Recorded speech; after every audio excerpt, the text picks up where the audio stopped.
निधि की शादी किशन नगर में जतीन के साथ हो जाती है। उसकी 2 सास थी, एक तो उसकी सास और एक उसकी दादी सास। निधि स्वभाव में बड़ी ही चंचल स्वभाव की थी और ये बात उसकी सास को बिल्कुल पसंद नहीं थी। एक दिन निधि हेडफोन लगाकर गाने सुन रही होती है और नाच रही होती है, तभी उसकी सास वहाँ आ जाती है। It's the time to disco, कौन मिले देखो किसको, It's the time to disco। निधि जैसे ही मुड़ती है, उसकी सास वहाँ खड़ी होती है। वो अपनी सास को देखकर नाचना बंद कर देती है।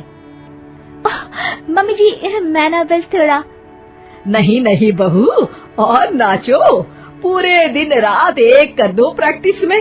क्या है ना, तुम्हें तो डांस इंडिया डांस में जाना है ना। Dance India dance? नहीं नहीं मम्मी जी, वो तो मैं बस ऐसे ही। हाँ पता है, तुम ऐसे ही ठुमके मार रही हो। नाश्ता तो बना नहीं है अब तक। ओह, बस मम्मी जी, मैं जा ही रही थी बनाने। तभी वहाँ निधि की दादी सास आ जाती है।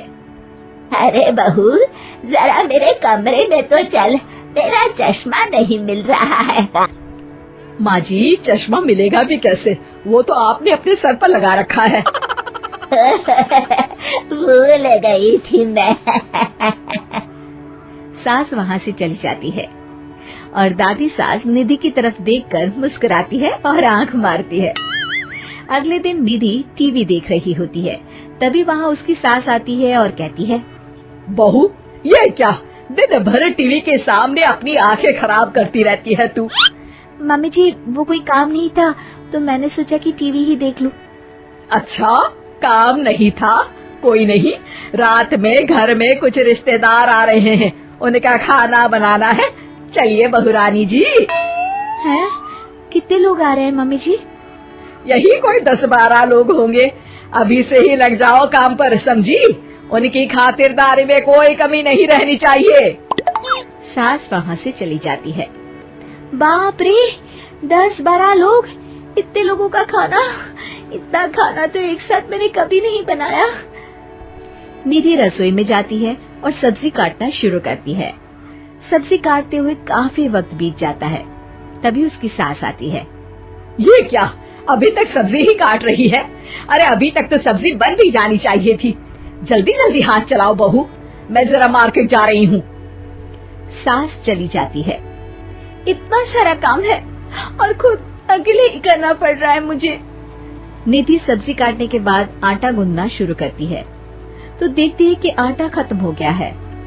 आटे के पैकेट ऊपर वाले स्लैब में रखे हैं। उफ़, एक काम और बढ़ गया।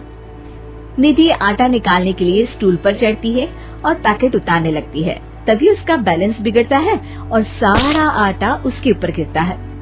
हे भगवान, मर गई रे, ये तो सारा आटा ही गिर गया। अब क्या करूं? आज तो सासू माँ से बहुत डांट पड़ेगी। तभी उसकी दादी सास को रोने की आवाज आती है और वो रसोई की तरफ आ जाती है। देखती है कि निधि आटे में लथपथ जमीन पर बैठी है और पूरा आटा रसोई में बिखरा हुआ है। अरे बहू, ये क्या हालत बना रखी है तूने अपनी? मेहमानों के आने का वक्त हो गया है और रसोई की ऐसी हालत है। दादी सासू माँ, आज तो मुझे मम्मी जी घर से ही निकाल देंगे।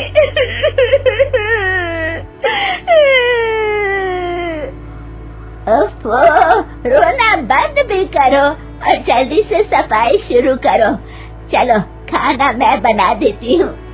निधि सफाई में लग जाती है और दादी सास झटपट सारा खाना बना देती है। रात में सारे मेहमान खाने पर बैठते हैं। लीजिए ना, आज तो सारा खाना हमारी बहू ने बनाया है। सब खाना शुरू करते हैं। कैसा लगा आप लोगों को बहू के हाथ का खाना? खाना तो बहुत ही अच्छा बना है।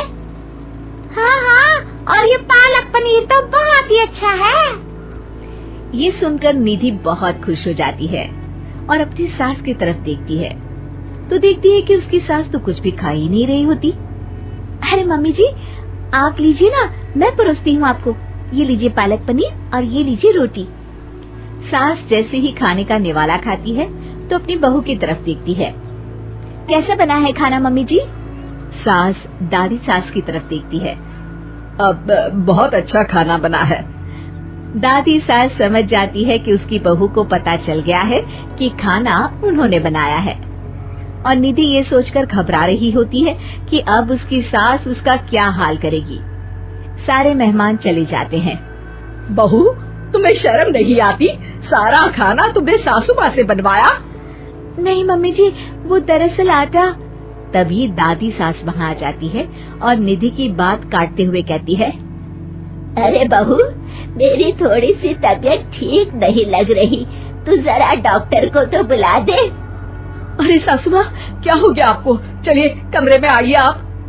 सास निधि की दादी सास को अंदर लेकर जाती है और दादी सास एक बार फिर से निधि की तरफ देखकर मुस्कुराती है। दादी सास ने मुझे फिर से बचा लिया।